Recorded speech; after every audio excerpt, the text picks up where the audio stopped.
Technology తోటి, పాశ్చాత్య నాగరికతోటి ఇలా విజ్ఞానం పెరిగింది. వైజ్ఞానిక అన్ని రంగాల్లో కూడా సాంకేతిక పరిశోధనలు పెరిగినాయి. కానీ ఒక కరోనా తర్వాత ఒక కొత్త మార్పు వచ్చింది. ఏం మార్పు అంటే ప్రపంచం మళ్ళా ఆర్గానిక్ వైపు ప్రయాణం చేస్తుంది. మొత్తం కూడా మనం తినే తిండి తాగే ప్రతి ద్రవ పదార్థాల కాంచి కూడా మళ్ళీ వెనక్కు పోతుంది కరోనా తర్వాత. అంటే కరోనా తర్వాత మనకు ఒక కొత్త కల్చర్ మళ్ళీ స్టార్ట్ అయింది. ఆధునికత వైపు పరుగులు ఎత్తుతూ మొత్తం కూడా ప్రపంచం ఆర్గానిక్ వైపు ఒక్కసారిగా తిరిగి చూసింది. ఇవాళ చూస్తే ఎక్కడ కూడా ఆర్గానిక్ స్టోర్లు వెలుస్తున్నాయి. ఆర్గానిక్ పేరుతోటి చాలా పెద్ద వ్యాపారం జరుగుతుంది భారతదేశంలో. దానిలో భాగంగానే ఇవాళ ఒక కొత్త కుట్ర బయటకు వెళ్ళింది. ఆ కుట్రలో భాగమే ఈ టాడీ మ్యూజికల్ ఫెస్టివల్. ఎందుకంటే ఇందాక మన అన్న సత్యవన్న చెప్తున్నట్టుగా ఒక 20 అడుగులు, ఒక 40 అడుగుల తాడి చెట్టు కూడా ఎక్కే గౌడ్స్ మన తాత ముత్తాతలు ఉన్నారు. ఎంతో మంది ప్రాణాలు పోయినాయి. కానీ పరిశోధనలు జరిగినా కూడా 10-12 అడుగుల తాడి చెట్టు కావాలని ఎన్నో ఏళ్ళ నుంచి ప్రయత్నం జరుగుతుంది. ప్రభుత్వానికి తెలియదా చచ్చిపోతున్న సంగతి? కానీ ఆ పరిశోధనల ద్వారా వచ్చిన ప్రతిఫలాలను కూడా గౌడ కులానికి అందకోకుండా చేస్తున్న పరిస్థితి కూడా మన గౌడ కుల వృత్తిని దెబ్బతీయడంలో, మన వ్యవస్థను దెబ్బతీయడంలో దాన్ని ముందుకు రానియట్లే. దానిలో భాగంగానే ఇవాళ కూల్ డ్రింక్స్ తాగటానికి కానీ అంతా నిరాకరిస్తున్నారు. ఇవాళ నిన్న ఒక ఫోటో వచ్చింది పేపర్లో, మన అందరం చూసినాం. ఆంధ్రప్రదేశ్ ముఖ్యమంత్రి చంద్రబాబు నాయుడు గారు వారి సతీమణి అక్కడ పోయి ఒక పెద్ద స్టేట్మెంట్ ఇచ్చారు. తాటి చెట్టు కానీ తాటి ముంజలు కానీ ఈ దేశంలో కానీ ప్రపంచంలో కానీ ఒక రసాయనికాల పదార్థాలు అంటే దాన్ని చల్లకోకుండా వచ్చే అవుట్పుట్ ఏదైనా ఉందంటే తాటి ఉత్పత్తులు మాత్రమని చెప్పడం జరిగింది.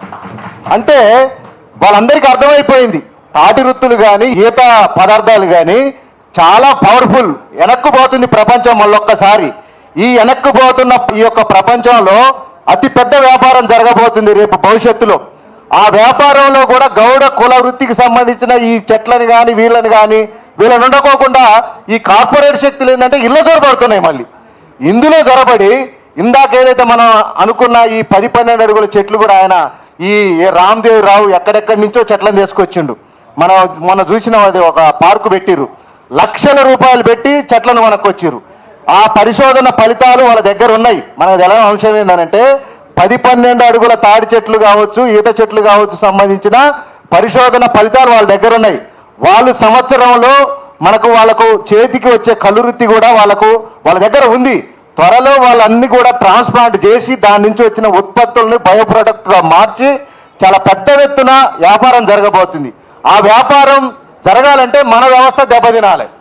మన వ్యవస్థ దెబ్బతిన్నప్పుడు ఆ వ్యవస్థ బలపడుతుంది. దానిలో భాగంగానే ఈ యొక్క టాడీ మ్యూజికల్ ఫెస్టివల్ అని చెప్పి కొత్త అంశాన్ని తెరపైకి తీసుకొచ్చారు. ఇవాళ మేము అడుగుతున్నాం, ఉస్మానియా జేఏసీగా ఎన్నో ఉద్యమాలు చేసినాం. తెలంగాణ కోసం ఉరకమంటే ఉరికినాం, దూకమంటే దూకినాం, చావమంటే చచ్చినాం. తెలంగాణ తెచ్చుకున్నాం. తెలంగాణ తెచ్చుకున్నాక ఇలా భౌగోళిక తెలంగాణ కోసం కొట్లాడదామని చెప్పారు. తర్వాత సామాజిక తెలంగాణ గురించి మాట్లాడదామన్నారు. తెలంగాణ వచ్చి ఇలా 12 సంవత్సరాలు గడుస్తున్నా సామాజిక తెలంగాణ గురించి మాట్లాడట్లే. ఇలా సామాజిక తెలంగాణ అంటే అన్ని కులాల సమూహం. ఇవాళ చెప్తున్నట్టుగా స్వాతంత్రం వచ్చిన దగ్గర నుంచి కులాల పట్ల వివక్ష జరుగుతుంది.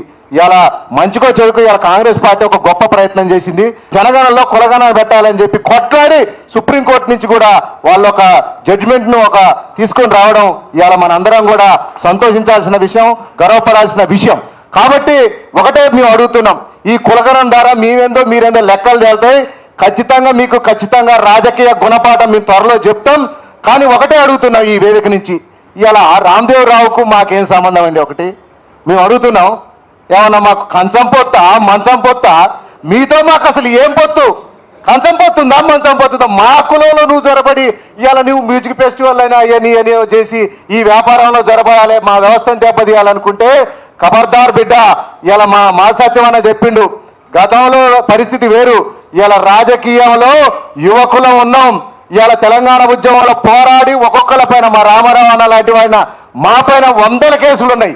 అంతేకాకుండా కుల ఉద్యమాల్లో పనిచేసిన మా ఆయలంకన్న అంబాలన్న, మా దురగన్న, మా బాలరాజు అన్న పెద్ద నాయకులందరి మీద 100 కేసులు పెట్టించుకొని ఉన్నాం. మా వ్యవస్థను దెబ్బతీయాలనుకుంటే మీ యొక్క కోట మొత్తం గదిలిపోతాయి చెప్తున్నా. మీ కుర్చీలు గదిలిపోతాయి. మీ రాజకీయంగా మీరు అంతో ఇంతో దోచుకుంటున్నారు. ఇప్పుడు ఆ అవకాశం కూడా ఉండదు. ఇంకోటి చెప్పదలుచుకున్నా, నేను యూనివర్సిటీ నుంచి వచ్చిన కాడి నుంచి కూడా నాకున్న అనుభవం ప్రకారం ఎక్సైజ్ మినిస్టర్ దాదాపుగా గౌడ్స్కే ఇచ్చిన సందర్భాలు ఉన్నాయి. కానీ ఇలా చూడబోతే కొత్తగా అగ్రకులాలు తీసుకుంటున్నాయి. ఎందుకంటే నా అనుభవంలో కూడా మహబూబ్ నగర్ అనేది లిక్కర్ దందాకు పెద్ద అడ్డాగా మారింది. అక్కడ అగ్రవర్ణాలు మాత్రమే లిక్కర్ దందా చేయాలి. లిక్కర్ మాఫియా అక్కడ అగ్రవర్ణాలు అగ్రకులాలు మాత్రమే కళ్ళు వ్యాపారం ఎక్సైజ్ వ్యాపారం చేయడంలో వాళ్ళు ముందు వరుసలో ఉండి రాజకీయంగా దోచుకుంటూ మన సామాజిక వర్గాలను దోచుకుంటూ ఇలా పెత్తనం చెలాయిస్తారు. దానిలో భాగంగానే ఇలా ఒక వెలమ కులానికి చెందిన వ్యక్తికి ఇలా ఎక్సైజ్ మంత్రి ఎట్లా ఇస్తారు చెప్పండి? ఆయన కులానికి సంబంధించిన వ్యక్తికే ఇలా ఆయన బంధువులకు సంబంధించిన ఆయనకే రామదేవరావుకు ఎట్లా ఈ మ్యూజికల్ ఫెస్టివల్ను అటగట్టి ఇవాళ ఏదో చేసి మమ్మల్ని ఆగం చేయాలని చూస్తారు. మేము ఒకటే చెప్తున్నాం, ఎట్లా అమ్ముకొని ఇస్తారు?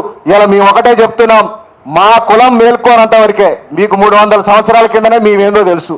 మా సర్దార్ సర్వాయి పాపన్న గోల్కొండ కిల్లాని కొలగొట్టి ఈ యొక్క తెలంగాణ గడ్డపై ఒక బహుజన ఉద్యమ వీరుడు ఆ కులంలో పుట్టిన వాళ్ళం మేము చూస్తూ ఉరుకుంటాం అనుకుంటురా?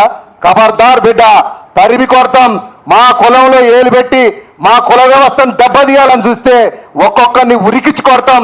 అలా ఎక్కడ వెనక్కి తగ్గమని చెప్పి తెలియజేసుకుంటూ మేము ఈ యొక్క రేపు జరగబోయే తాడి మ్యూజికల్ ఫెస్టివల్ ఖచ్చితంగా అడ్డుకొని తీరుతామని చెప్పి తెలియజేసుకుంటూ, అట్లనే ఇలా మన మిత్రులు చెప్తున్నారు, ఇలా మీరు ఈ వ్యాపారంలో మీరు జొరపడరు కదా, అట్లనే లిక్కరు ఇవన్నీ కూడా మా కులానికి మొత్తం ఇచ్చేయండి. ఆ లిక్కర్ వ్యాపారం దందా కూడా మా కులానికి ఇచ్చేయండి. ఎక్సైజ్ అంటేనే గౌడ కులం, మేమే కంపెనీలు నడుపుకుంటాం, మేమే చేసుకుంటాం. కాబట్టి ఒకటే చెప్తున్నాం, ఈ కులంలో ఏలు పెట్టి మమ్మల్ని ఏమైనా డిస్టర్బ్ చేయాలని చెప్తే మీ కుర్చీలు కదిలిపోతాయి, మీ పదవులు ఊడిపోతాయని చెప్పి తెలియజేసుకుంటూ నాకు అవకాశం ఇచ్చిన మిత్రులందరికీ పేరు పేరున ధన్యవాదాలు చెప్పుకుంటూ జై గౌడ్, జై పాపన్న.